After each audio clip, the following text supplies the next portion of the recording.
जय हिंद दोस्तों, स्वागत है आपका आपके अपने YouTube चैनल SKN स्टडी पर। तो दोस्तों, आप सब कैसे हैं। इस वीडियो में लाया हूं एक बार फिर से क्लास 10th NCERT साइंस का टॉप 10 मोस्ट इंपॉर्टेंट क्वेश्चन जो आपके एग्जाम के लिहाज से बहुत ही ज़्यादा ज़रूरी है। तो आइए शुरू करते हैं इस वीडियो को, देखते हैं प्रत्येक क्वेश्चन को बारी बारी से। देखते हैं पहले क्वेश्चन। देखिए, कह रहा है पहला क्वेश्चन कि परागकोश में क्या होता है। क्वेश्चन हमारा है फर्स्ट कि परागकोश में क्या होता है।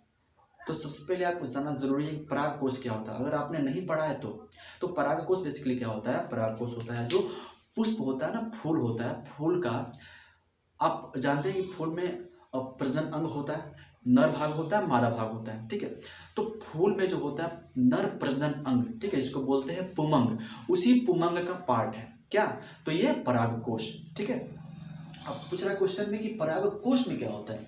ठीक है, तो परागकोश में क्या होते हैं, तो कुछ महीन पार्टिकल्स होते हैं, कण होते हैं, उसको बोलते हैं परागकण। क्या बोलते हैं, तो उसको परागकण बोलते हैं। तो हमारा आंसर क्या हो जाएगा, परागकण। परागकण, इसको आप थोड़ा सा समझ लीजिए फिगर के थ्रू। जैसे मान लीजिए ऐसे पुष्प होता है, ऐसे ऐसे ये पुष्प हो गया। ठीक है, ऐसे पुष्प हो गया। ठीक है, यहाँ पे कुछ ऐसे आपने देखे होंगे स्ट्रक्चर, कुछ ऐसे करके ऐसे ऐसे बने होते हैं, ऐसे ऐसे ऐसे ऐसे निकले होते हैं। ठीक है, और कुछ ऐसे जाके ऐसे होता है, और ऐसे जाके ऐसे। एक सेकंड, थोड़ा सा मिस्टेक हो गया। ऐसे होता है और यहाँ से ऐसे ऐसे निकले होते हैं, निकले होता है।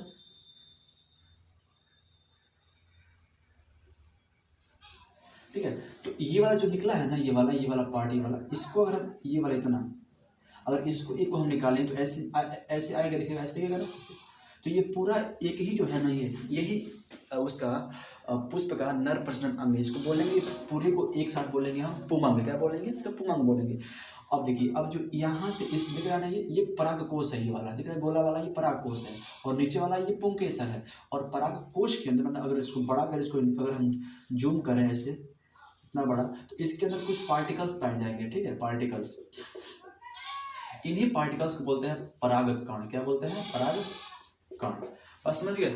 तो आपने देखा कि जो पुष्प है, पुष्प का जो प्रजनन अंग होता है नर और मादा।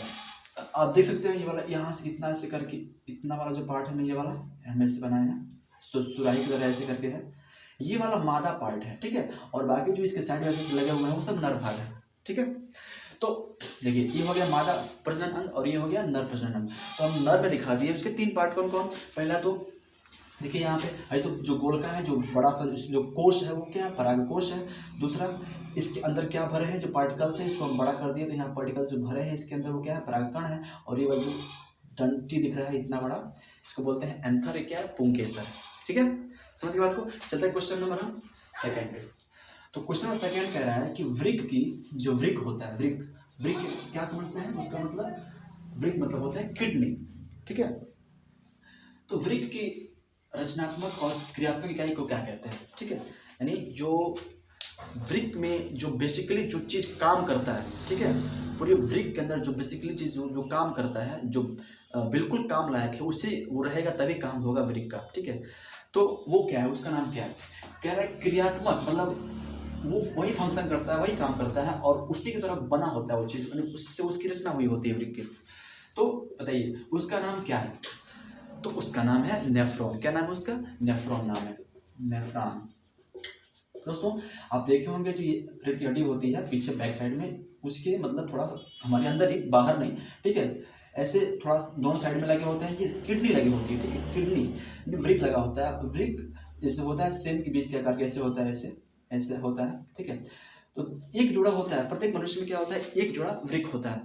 इस वृक्क के अंदर क्या होता है, बताया अभी, जो क्रियात्मक और रचनात्मक इकाई होती है, क्या होती है, वो नेफ्रॉन होता है। ठीक है, यानी एक वृक्क में ना लगभग 10 लाख नेफ्रॉन्स होते हैं। कितने होते हैं, एक वृक्क में लगभग 10 लाख, 1 मिलियन। ठीक है, 1 मिलियन नेफ्रॉन होते हैं एक वृक्क में। तो दोनों मिला के कितना हो गया, लगभग 20 लाख, यानी लगभग 2 मिलियन क्या हो गए, नेफ्रॉन्स हो गए। ठीक है, तो अब ये बात याद रखिएगा कि एक वृक्क में लगभग कितने होते हैं नेफ्रॉन्स की संख्या, तो 1 मिलियन होती है, यानी 10 लाख होते हैं। ठीक है, इतना समझ के बात को, ये समझ गया ना। तो चलिए चलते हैं क्वेश्चन 3 पे। कह रहा है कि COOH, ये वाला देखिए, ये एक क्रियाशील मूलक समूह, यानी अब क्रियाशील मूलक है, इसको क्या कहते हैं, इसका नाम बताना है आपको। ठीक है, अक्सर आपने पढ़ा होगा हाइड्रोकार्बन चैप्टर या फिर कार्बन एवं उसके यौगिक कार्बन एंड इट्स कंपाउंड, तो आपको पता चलेगा, उसमें पढ़ने को मिलेगा। ये सब जितने भी हैं ये सब क्रियाशील मूलक समूह होते हैं, इनका नाम होता है, ठीक है। जैसे इसका COOH, इसको बताना है क्या नाम है इसका। इसका नाम होता है कार्बोक्सिलिक अम्ल। क्या होता है? कार्बोक्सिलिक अम्ल। कार्बोक्सिलिक अम्ल क्या लिखेंगे? कार्बोक्सिलिक अम्ल। कार्बोक्सिलिक अम्ल, ठीक है। ये अम्ल को करते हैं रिप्रेजेंट, ठीक ना। कोई भी हाइड्रोकार्बन होता है उसमें अम्ल को रिप्रेजेंट कौन करता है? तो ये करता है, ठीक है। COOH वाला जो लगा होता है इसमें अभिक्रियाशील मूलक, ये वाला, ठीक है। तो इसका नाम क्या है? कार्बोक्सिलिक अम्ल, ठीक है। बात समझ गए? ये जब किसी हाइड्रोकार्बन में लगता है ना, तो जब उसका हम IUPAC नामकरण करते हैं, तो अंतिम जब इसको नाम लेते हैं ना, तो ये अनुलग्न के रूप में इसका नाम लिया जाता है ओइक अम्ल के रूप में। जैसे मान लीजिए एथेन है, उसमें ये लग गया, ठीक है, तो क्या बोलेंगे उसको? एथेन ओइक बोलेंगे, ठीक है। क्योंकि लग रहा है ये, तो इसको जो अनुलग्न बोलेंगे, तो अनु मतलब क्या? बाद में, और पूर्व मतलब पहले, ठीक है। तो दो चीज़ होता है, पूर्व लग्न और अनुलग्न, ठीक है। तो जो ये लगता है ना, तो इसको हम जब करते हैं उच्चारण, ठीक है, तो अनुलग्न। जब सिंपल हो कोई हाइड्रोकार्बन चेन, ठीक है, तो उसमें क्या होगा? इसको बोलेंगे हम इसको बोलते हैं ओइक अम्ल के रूप में, ठीक है। जैसे एथेनोइक अम्ल, प्रोपेनोइक अम्ल, ब्यूटेनोइक अम्ल, ठीक है। समझ गए? चलते हैं क्वेश्चन नंबर 4 पे। कह रहा है कि प्रबल अम्ल क्या है? प्रबल अम्ल क्या होता है दोस्तों? अब प्रबल अम्ल किसे कहेंगे, ठीक है। तो इसका डिफिनेशन पहले पता होना चाहिए आपको। प्रबल अम्ल वो होता है जो जल में घुलकर अधिक सांद्रता वाले हाइड्रोजन आयन का उत्पन्न करे, ठीक है। यानी अधिक सांद्रता के हाइड्रोजन आयन उत्पन्न करे। जल में जब घुले ना, तो अधिक मात्रा में हाइड्रोजन आयन उत्पन्न करे, ठीक है। तो वही क्या होता है? प्रबल अम्ल होता है। आप समझ गए? हाँ। अगर हम बात करें कि प्रबल क्षार क्या होता है, तो जस्ट इसके अपोजिट क्या कहेंगे आप? कि जल में घुलकर अधिक मात्रा में अधिक सांद्रता वाला OH आयन उत्पन्न करे, ठीक है। जब अम्ल अधिक मात्रा में उत्पन्न करेगा, प्रबल अम्ल क्या होगा? उसमें जल में घुलकर प्रबल अम्ल अधिक मात्रा में H+ आयन उत्पन्न करेगा। बात समझ रहे हैं? प्रबल अम्ल। और जो प्रबल क्षार होगा वो क्या करेगा? वो जल में घुलकर OH- आयन उत्पन्न करेगा अधिक मात्रा में। बात समझ रहे हैं ना? हाँ। तो प्रबल अम्ल क्या है? जो अधिक मात्रा में H+ आयन उत्पन्न करे, या फिर हाइड्रोनियम आयन H3O+ उत्पन्न करे, ठीक है, जल में घुलकर। बात समझ गए? वही क्या होता है? अधिक प्रबल अम्ल होता है। एग्जाम्पल देता हूँ। एग्जाम्पल जैसे होता है H2SO4, ये HCl, HNO3, ठीक है। सब क्या? इसे प्रबल अम्ल होते हैं, ठीक है। बात समझ गए? चलते हैं क्वेश्चन नंबर 5 पे। कह रहा है आधुनिक आवर्त सारणी में 36 कतारों की संख्या कितनी होती है? आधुनिक आवर्त सारणी में जो 36 कतारें होती है, मतलब जो ऐसी लाइनें होती हैं, 36 जो कतारें होती हैं, ऐसे ऐसे ऐसे, ठीक है, ठीक है। जो आधुनिक होता है आवर्त सारणी में, इसमें जो ऐसे कतारें होती हैं, मतलब ये जो पट लाइनें होती हैं, वो कितनी होती है बताना है आपको, ठीक है। तो 36 भाई जो हॉरिजॉन्टल लाइनें होती हैं वो कितनी होती हैं? तो 7 होती हैं। मेनली 2 नीचे छोड़ देते हैं, जो एक्टिनाइट्स होते हैं, जो लेंथेनाइट्स होते हैं, उसको छोड़ देते हैं। तो बेसिकली कितने होते हैं? तो 7 होते हैं। तो क्या बताएंगे हम? 7 बताएंगे। कितनी होती है? तो 7 होती है आधुनिक आवर्त सारणी में, ठीक ना। चलते हैं क्वेश्चन नंबर। अगर ये पूछ दे कि उसमें ऊर्ध्व जो होती हैं लाइनें, ऊर्ध्व लाइनें या फिर स्तंभ होता है आधुनिक आवर्त सारणी में, वो कितना होता है? तो स्तंभ कितने होते हैं? तो स्तंभ कुल मिला के 18 होते हैं। और जो 18th वाला सबसे लास्ट वाला होता है, वो क्या होता है? उसमें क्या होता है? तो उसमें सभी अक्रिय गैस भरे होते हैं, अक्रिय तत्व होते हैं, उसका भी याद रखिएगा। चलते हैं क्वेश्चन नंबर 6 पे। कह रहा है कि आँख का व्यवहार कैसा होता है? जो आँख होता है, इसका व्यवहार कैसे होता है? मतलब मेरे कहने का मतलब ये है, और क्वेश्चन में वैसे पूछा था कि आँख किस लेंस के भांति काम करता है? उत्तल लेंस के भांति कि अवतल लेंस के भांति, ठीक है, ठीक है, वही होता है उत्तल अवतल, ठीक है। तो अवतल लेंस के भांति काम करेगा कि उत्तल लेंस के भांति काम करेगा, ये क्वेश्चन कहने का मतलब है। तो आँख का जो व्यवहार होता है ना, वो उत्तल लेंस के भांति होता है। उत्तल लेंस क्या होता है? उत्तल लेंस के भांति ये काम करता है। इसका व्यवहार कैसा होता है? उत्तल लेंस के जैसा होता है, ठीक है। आँख में अगर आपने अभिनेत्र लेंस पढ़ा होगा, ऐसे जो आँख आपने जैसे पढ़ा है, बना के आपने इस चित्र में पढ़ा है ऐसे, तो यहाँ पे जो लेंस लगा होता है ऐसे करके, ये कौन लेंस लगा होता है? तो ये लगा होता है उत्तल लेंस, ठीक है। ये नेचुरल होता है, कोई आर्टिफिशियल नहीं होता है, लेकिन जो कुदरत ने बनाया है, खुदा ने बनाया है, वो क्या बनाया है? किस लेंस के जैसा बनाया है? तो उत्तल लेंस के जैसा बनाया है। वो उत्तल लेंस के जैसा काम करता है, ठीक है। बात समझ गए? चलते हैं। तो आंसर क्या हो जाएगा? कॉन्वेक्स लेंस, ठीक है। चलते क्वेश्चन नंबर 7 पे। कह रहा है कि पारे का एक अयस्क का नाम लिखें। जो पारा होता है इसको बोलते हैं मरकरी। मरकरी का एक अयस्क, यानी ऐसा बताइए कोई अयस्क जिससे मरकरी प्राप्त हो सके, ठीक है। अयस्क क्या होता है? एक रिच होता है मिनरल्स, ठीक है, जिसमें धातुओं की मात्रा अधिक पाई जाती है, ठीक है, जिसको आसानी से हम धातु निकाल सकते हैं। उन खनिजों से हम धातुओं की प्राप्ति आसानी से कर सकते हैं, कम सुविधा में कर सकते हैं, वही होते हैं खनिज, ठीक है। तो बताना है कि पारे का एक इजी खनिज अयस्क होता है, उसका नाम क्या है। तो पारे का जो एक अयस्क होता है उसका नाम अगर पता है आपको तो कमेंट बॉक्स में लिख सकते हैं। तो उसका आंसर क्या हो जाएगा, पारे का होता है सिनेबार होता है। क्या होता है, सिनेबार, ठीक है, इसको बोलते हैं मर्क्यूरिक सल्फाइड, मर्क्यूरिक सल्फाइड, ठीक है। तो ये सिनेबार क्या है, पारे का एक अयस्क का नाम है, ठीक है। चलते क्वेश्चन नंबर 8 में, कह रहा है सर्च लाइट का परावर्तक सतह कैसा होता है। जो सर्च लाइट होता है, अक्सर डॉक्टर या फिर वगैरह सर्च करते हैं तो उसका क्या होता है, इसका परावर्तक जो पृष्ठ होता है, ठीक है। अब यहाँ पे जो कह रहा है परावर्तक सतह, अब जाहिर सी बात है क्या होगा, ये दर्पण होगा, ठीक है। परावर्तन किसमें होता है, तो दर्पण में होता है, ऐसी बात है, ठीक है। तो परावर्तक सतह पूछ रहा है सर्च लाइट में, तो यहाँ पे आपको जरूर कॉमन सेंस लगाना चाहिए कि यहाँ पे कोई दर्पण के बारे में पूछ रहा है, ठीक है, कोई दर्पण ही पूछ रहा है। तो यहाँ पे क्या होगा आंसर हमारा, तो यहाँ पे हो जाएगा अवतल दर्पण। क्या हो जाएगा, अवतल दर्पण, अवतल दर्पण, ठीक है। तो जो सर्च लाइट का जो परावर्तक पृष्ठ होता है, सतह होता है, वो अवतल दर्पण जैसा कॉनकेव मिरर जैसा काम करता है, ठीक है। चलते क्वेश्चन नंबर 9 पे, कह रहा है प्रकाश किरणें कैसे गमन करती हैं।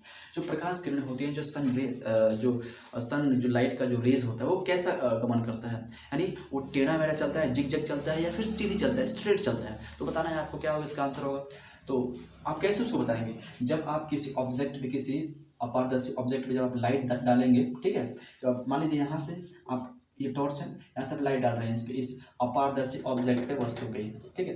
तो जब इस पे आप लाइट डालेंगे तो इसका जो परछाई होगा, ठीक है, जस्ट इस लाइट के अपोजिट बनेगा ना।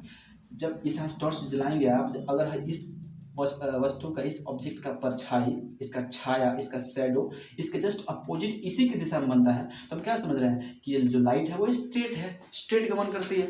बात समझ गए। हाँ, तो अगर आप एक्सपेरिमेंट करना चाहें तो कर सकते हैं। जैसे मान लीजिए यहाँ पर कोई ऑब्जेक्ट है, आप यहाँ से लाइट जला रहे हैं, तो यहाँ से लाइट जलाए आप तो इस ऑब्जेक्ट का जो परछाई है, छाया है, उसका जस्ट उसका पीछे उसका बना छाया, ठीक है। तो क्या समझे कि जो ये लाइट का जो दिशा है ना, एकदम स्ट्रेट है, ठीक है। अगर मान लीजिए लाइट अब यहाँ से, मान लीजिए लाइट आप यहाँ से जला रहे हैं, इसका परछाई यहाँ बन रहा है, तो क्या समझ रहे हैं, लाइट अब यहाँ से लाई, यहाँ कैसे बनेगी परछाई, तो बनेगा नहीं वहाँ पे, क्योंकि जो लाइट सीधी चलती है, स्ट्रेट होती है, सीधे रेखा में गमन करती है, तो इसलिए इसका परछाई इसकी जस्ट अपोजिट बन रहा है। बात समझ गए। चलते क्वेश्चन नंबर 10 पे, कह रहा है निर्वात में प्रकाश की चाल कितनी होती है। जो निर्वात होता है, निर्वात, ठीक है, वैक्यूम, जहाँ पे कुछ नहीं होता है, ना हवा होती है ना कुछ होता है, तो वहाँ पे निर्वात में प्रकाश की कितनी होती है।